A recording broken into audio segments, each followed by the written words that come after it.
भगवान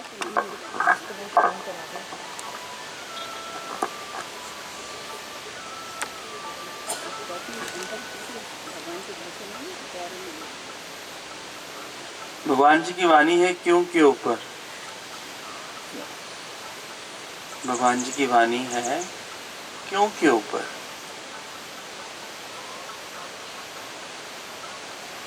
प्रेमी का प्रश्न है, भगवान जी ये लिहाज क्यों होता है परिवार में, समाज में, रिश्तेदारी में, क्यों इतना लिहाज करते हैं हम लोग। लिहाज में ही मरे रहते हैं। बड़ी फैमिलीज में तो लिहाज ज्यादा होता है। इस लिहाज से भगवान हम खुद भी बड़े तंग हैं। आप कृपा करके बताओ भगवान ये लिहाज क्यों होता है। भगवान ने कहा लिहाज होता है इच्छा के कारण। तुम्हारे अंदर में कोई इच्छा पड़ी है, इसी के कारण तुम लिहाज में आते हो। तुम्हें कुछ चाहिए सामने वाले से,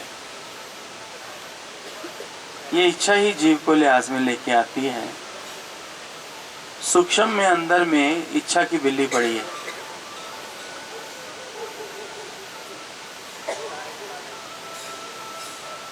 सूक्ष्म में अंदर में इच्छा की बिल्ली पड़ी है जो जीव को लिहाज में लेके आती है।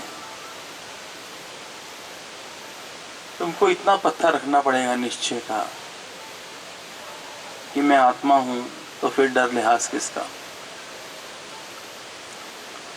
तुमको अंदर में इतना पत्थर रखना पड़ेगा निश्चय का कि मैं आत्मा हूं, तो फिर लिहाज किस चीज का।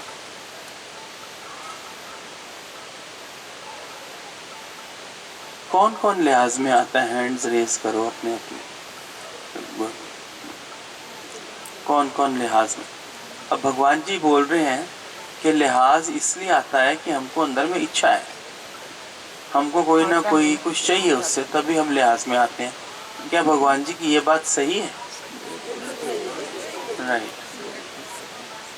तो भगवान बोलते हैं हमको पत्थर रखना पड़ेगा अपने ऊपर कि मैं आत्मा हूं, तो डर और लिहाज फिर किस चीज का। मैंने इधर नहीं देखा, इधर किस किस ने हैंड रेज किया था। अच्छा, तू भी किस चीज, तेरा ना आगे ना पीछे ना ऊपर नीचे, तू किस चीज ले आ जाई है। ना तेरी सास ना तेरा सौरा, तेरे किससे ले आ जाए। दस ना किससे ले आ जाए। अब माइक दो, माइक दो, मजा आएगा। माइक है, बोलो। गुरुजी कभी हो जाता है बच्चों के लिए। बच्चों के लिए ओके। बच्चों को सीधी बात नहीं बोल सकते तो लिहाज कर जाते हो। कई बार हो जाता है, ऐसे हमेशा नहीं पर कई बार होता है। ऐसे तो पूरी कोशिश ये थी कि उनको डायरेक्ट बोल दिया जाए। दीपी तू भी तो लिहाज में आते हो कि बच्चों को लेकर।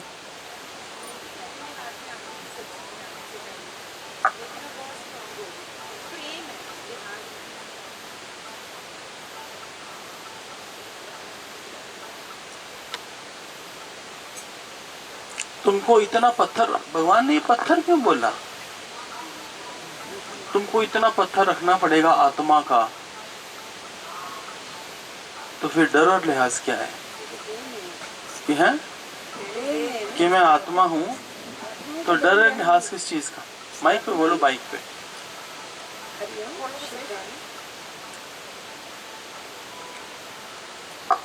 हरिओम संजी, हाँ जी। शुक्राना सबको।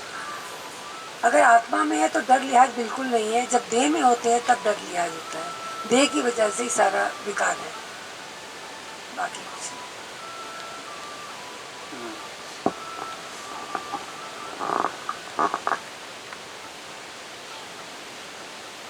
तुमको इतना पत्थर रखना पड़ेगा कि मैं आत्मा हूं, तो डर लिहाज किसका। दुनिया रूठे पर मेरा गुरु ना रूठे, दुनिया रूठे पर मेरा गुरु ना रूठे। ये भाव किसका है। हाथ ना खड़ा कर देना जल्दी में, हाथ ना खड़ा कर देना इतनी जल्दी में। सबका पता है मुझे।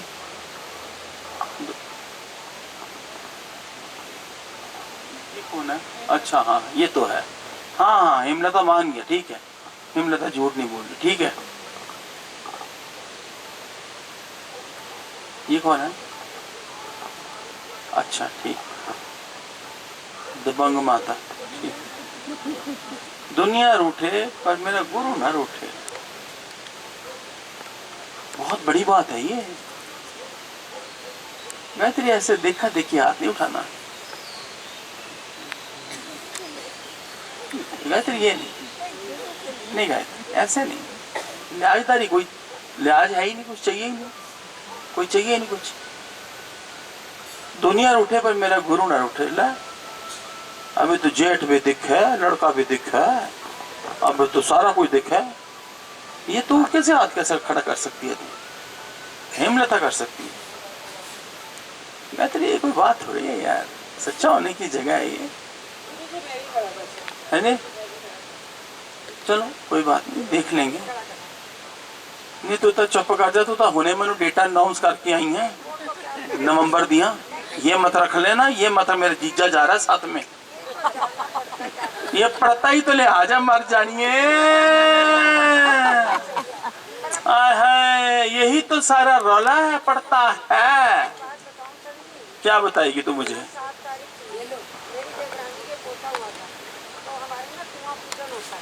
सब बढ़िया क्यों होता है?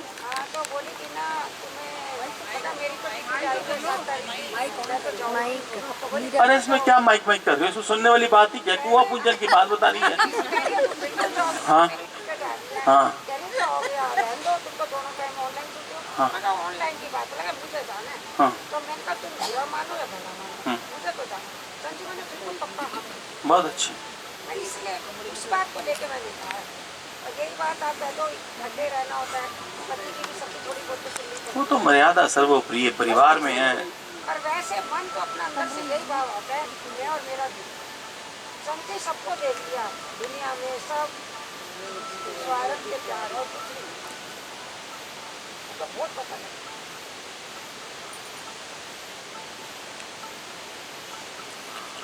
मैं देखता हूँ बड़े अच्छी जगह बैठे होंगे सत्संग में ना, बड़े अच्छी जगह बैठे होंगे। कोई संत आएगा ना, उठ जाएंगे, उसको अपनी जगह दे देंगे। क्या है ये सब? ये अदब है, रिस्पेक्ट है, लिहाज है, क्या है? इसके ऊपर ही बात करो 2 मिनट। चलो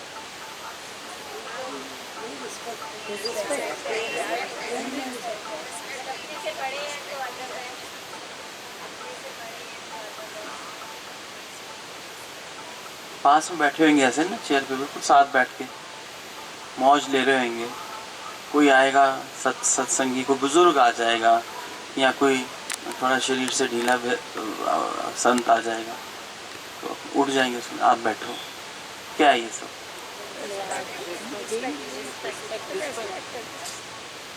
एक एक करके बोलो, इकट्ठे बोलते ना समझ नहीं आती। भगवान जी, ये प्रेम की भावना, हाँ प्रेम की भावना है। और बोलो, और बोलो। वो नहीं मर्यादा। और अपना अपना अपना आप और प्यार, अपना आप देख के लाइक प्रॉब्लम थी अभी कि मुझे नहीं दिख रहा, मैंने कहा ओके आगे रखो। आवाज नहीं आ रही दे तो माइक देने करो ना, 2 माइक है, किस तरफ रखो, किस तरफ रखो। हरिओम गुरुजी। हाँ जी बोलो। अपना आप देख के जगह चेंज कर लेती हूँ मैं, तो मुझे लगता है कि लोग कभी ना आए हैं तो उन लोग को they should get more opportunity, और नहीं दिख रहा था तो मैं पीछे आगे, मैंने कहा आगे बैठो आप, ऐसे ही हमेशा उठ जाती हूँ। कुछ और बताओ। जो अभी आपने इससे पहले पढ़ा था उसके लिए एक लाइन बोल दूँ पहले? फिर नहीं।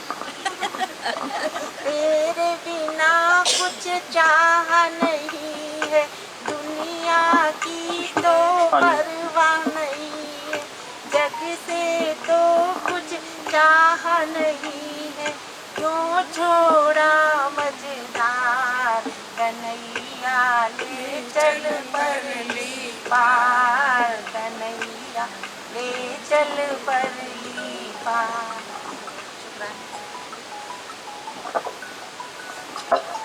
गुरु के पास बैठे हो, गुरु के पास बैठे हो और कोई योगी आता है, वो योगी आया पीछे से उठ के आगे आ गया। ऐसे ना, ऐसे हल्के में बात मत किया करो। समझ में आई? कितने संस्कार हैं तुम्हारे, कितने तुम्हारे अंदर में रिस्पेक्ट है, कितना तुम्हारे अंदर में सामने वाले के लिए दर्द है, ये जानता हूँ मैं। लेकिन बात इससे ऊपर की समझो, समझो ऊपर की। जब सत्संग चल रहा होता है तो एक औरा, एक आभा मंडल बन चुका होता है, जानते हो? जो सच्चा आशिक है ना, वो कभी नहीं उठेगा, अपनी जगह छोड़ेगा, जिसकी अंदर में पूरी जुड़ी पड़ी है, ठीक है? और जो तुम जगह छोड़ते हो ना, ये सिर्फ तुम्हारे अंदर लिहाज है।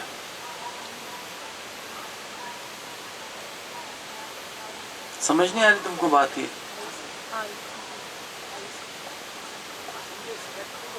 हाँ मान ली, आप आपके विषय में हो सकती।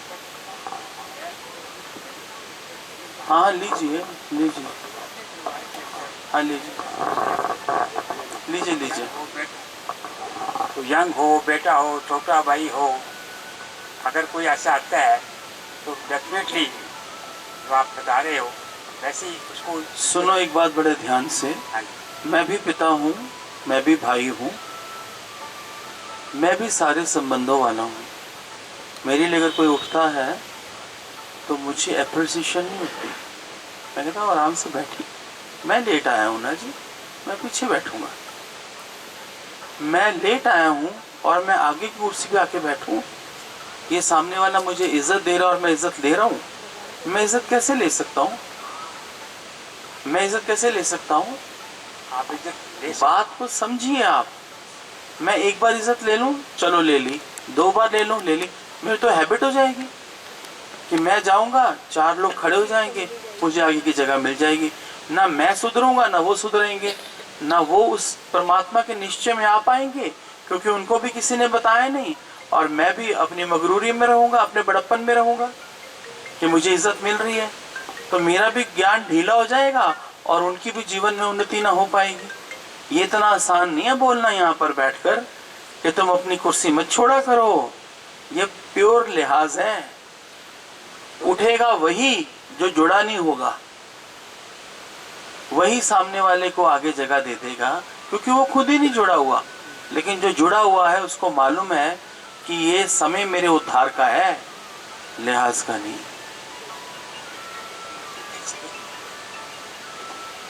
और आप ये नहीं समझ रहे हो कि आपके एक के उठने से और दूसरे आगे आके बैठने से डिस्टरबेंस कितनी हो जाती है, वाइब्रेशंस कितनी हिल जाती हैं। अब इस वक्त आप पीछे बैठ गए हैं, इस वक्त जो अब ये इस वक्त ये मंडल आभा मंडल बन गया है, जो औरा बन चुका है।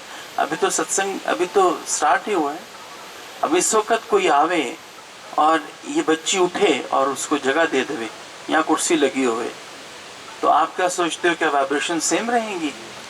नहीं रहेंगी। चलो मान ली मेरी बात कि मुझे कोई फर्क नहीं पड़ता, लेकिन जो आधे अधूरे अभी जुड़े ही हुए हैं, जो जुड़े अभी जुड़ने ही लगे हैं, वो जुड़ने से पहले उनकी लिंक टूट जाएगी और उनका ध्यान उसकी तरफ जाएगा कि ये माता संत जी की माता है, इसलिए इसको जगह मिल रही है। माता घमंडी रह जाएगी। समझ रहे हो बात? मैं परिवार में भी हूं। आप लोग क्या देखते नहीं हो यहाँ पर जो संत मुझे सम्मान देते हैं, क्या मैं उनका सम्मान ऐसे ही ले लेता हूं? भगवान कहते जितना सम्मान लेगा उतनी लिद्द भी खानी पड़ेगी। ये लोग तो उठाएंगे मुझे, तो प्यार करेंगे, ये तो झुकेंगे भी, नमस्कार भी करेंगे, ये तो पूजा भी करेंगे, लेकिन मुझे अपने आप को देखना है ना जी। देखना खुद को ही है, इसका मतलब यही है, अरे खुद को ही देखना है। ऑफ कोर्स, खुद को ही देखना। Of course. ये जहाँ बैठा हूँ ये कांटों की सेंध है, बल्कि जहाँ आप बैठे हो ना वो फिर भी आरामदायक कुर्सी है, लेकिन ये आरामदायक दिख रही है, लेकिन इसके ऊपर कितनी तपस्या है, कितना हिसाब देना पड़ता है ये आप अभी नहीं समझेंगे। ये कभी नहीं समझेंगे, ये कभी भी नहीं समझ पाएंगे। ये तो हर एक की अपनी बात है, हर एक के अपने करेक्टर की बात है कि कौन अध्यात्म को कैसे ले रहा है। जबकि अध्यात्म बाहर का नहीं है, अध्यात्म सिर्फ और सिर्फ अपने अंदर का है।